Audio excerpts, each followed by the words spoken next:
Alright guys, back again with just a quick update on the little mini Neo Geo cabinet. I was going back and forth on email with your MK Arcade source about a few things, specifically the MK1 side art that I'm having printed up next week, and he said you should put the little mini cabinet next to a full-size cabinet so you can really see a perspective of how small it is. So here it is, right there, and there's an MK4 cabinet, so you can see how big that is compared to the little guy there. I can't really pan out because this room's not big, but you can see the overall dimensions are quite small. It is, I'd probably say, half the size of a full-size cabinet if you took everything down. I've done some work to this since the last time you guys saw it. I painted this bracket here. It was all beat up. I sanded it down and painted it with a glossy black paint. And then put a like a lacquer type material over the top of it, so that turned out real nice. I took the entire control panel apart. As you can see, it's not bolted on here anymore.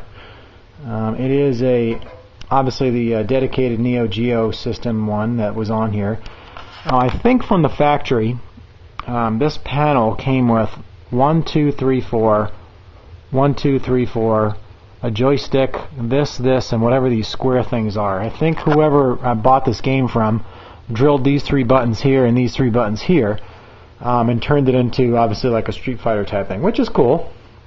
So what I did is took off that wood grain stuff that was on the MK2 that you guys saw, and I'm going to turn this back into a Street Fighter because obviously you can't do a Neo Geo because these buttons have been drilled out, and I don't really play Neo Geo games, so you know, to each his own. So I'm thinking what I'm going to do is order that one that kind of comes down. It's got like this material on, like a concrete type material, or image rather, and then it wraps around down here and it says like Street Fighter 2 like in a purple and yellow. It's a pretty common one for like those Dynamo cabinets, which this is fairly similar to. Another thing I did is I took the entire coin door out, took all the mechanisms out of it, completely sanded it down and spray painted that as well, and then put like a lacquer coat as well on that. So it turned out real nice. Unfortunately, they drilled a hole right here. I can stick my little pinky or my tip of my finger through that for some infrared device they use at these local arcades here for either checking how many credits are in there or for giving credits. I'm not really sure, but whatever. Here's the cash box in here. There's 187,599 credits have gone through this machine. That's a shit ton for a little tiny machine. Here's all the buttons and joysticks I took out. There's also the nuts and bolts and stuff in there for the control panel. The control panel has like a little piano hinge on it here that these bolts go through this hole right here in the control panel, and you know, obviously it comes apart pretty easily. It's a pretty nice little cabinet, the way it came together and the way it comes apart. It's well constructed, I have to say that. I don't know if this date signifies when this was made, but it says 1/13/1993, so hopefully that's a build date of it. Also, another thing I did is when I got this, there was no way to get into the test menu or add credits to the game. There's also no way to adjust the volume. For example, if you put like a Mortal Kombat board in here, an MK2, MK3, MK4, there's no way to change the volume because you can't get into the test menu. So I had this sitting around. I don't know where I got it. I got it on like that KLOV website, and actually ran wires that were not there into the JAMMA connector and wired them up here. So now I can get into the test menu to adjust, you know, game adjustments and add credits. I don't know what to do with these 3 wires here.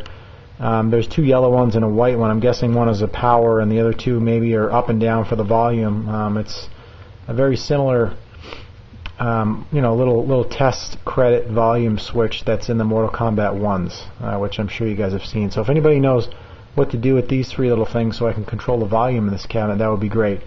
So, you know, just kind of comment or shoot me a message on it. So I added that so that way if I put, you know, more modern boards in here, I can adjust the in-game game menu and go about that. But that's really all I've done right now. I'm contemplating what I should do with this cabinet. I've always wanted a dedicated Street Fighter 2 cabinet, but they come in those, I think they're called Q Sound. It's a big blue for Street Fighter 2. That's the way it actually came out when it first came out from Capcom, and then they did these Dynamo add a kit, or like kits where you just drop them in the dynamo cabinet. So I don't really want a full-size cabinet for that, and I think this little one would be pretty cool since the control panel is already drilled out and I can get the graphics fairly easily, and I have 3 or 4 Champion Edition boards, Rainbow, Accelerator, and Hyper Fighting, which I can swap in and out of there pretty easily. So I'm pretty sure I'm just going to keep this a Street Fighter. I'm probably going to change out that marquee. It's kind of faded up in here, and the Champion sign and the Capcom, and it looks good still, but I'm kind of anal about everything I have in here. So the other thing I did is I went through and I kind of zip tied all these wires and try to clean up everything that's in here. There was all these extra wires, and they did some soldering on some of these connectors. See if I can show you here one, but they put these games together in an hour in these places and just dump them in these locations, and to respect for them, I mean they're just looking to make money off them. For people who are collecting them in their home, you want them to be perfect. So I'm going to do some work to the JAMMA harness. I might even just tear this entire JAMMA harness out of here and start from scratch so I can do some different things with it. But that's another project for another day. One thing I'm going to probably do is order a custom bezel that goes around this little 13-inch monitor that matches, that concrete type material, and the one that's going to go on the control panel. The one that says Street Fighter II Champion Edition has all the different characters around there. And I think it has some moves or something like that, but that'd be pretty cool. The sides, I think I'm going to keep Neo Geo, the MVS SNK, just because it's in such nice condition. I'll just leave the front and everything the same as well. That way, if I ever want to convert it back, it's available. So, quick update to the MK4. I drilled out this Lexan, put some new security screws in here. Haven't ordered any buttons or joysticks yet. Your MK Arcade Source helped me with the instruction decal that goes on here. I had another YouTube member shoot me a picture of his that's on his dedicated cabinet, sent it to Mike. He put it in Photoshop, and I'm having it printed up with the full-size MK1 art. I also added a new marquee. Get some glare there from the fan. That's from Game On Graphics. Turned out very nice. And I did both sides of the control panel. I haven't put the little screws in those 2 little holes that where the little latches go. I did it on this side though. You can see the little bolts right here. But those turned out very nice. You can see it's absolutely perfect fit. Everything matches up great. The colors are perfect, or spot on. So that's where I'm at. Like I said, the control panel.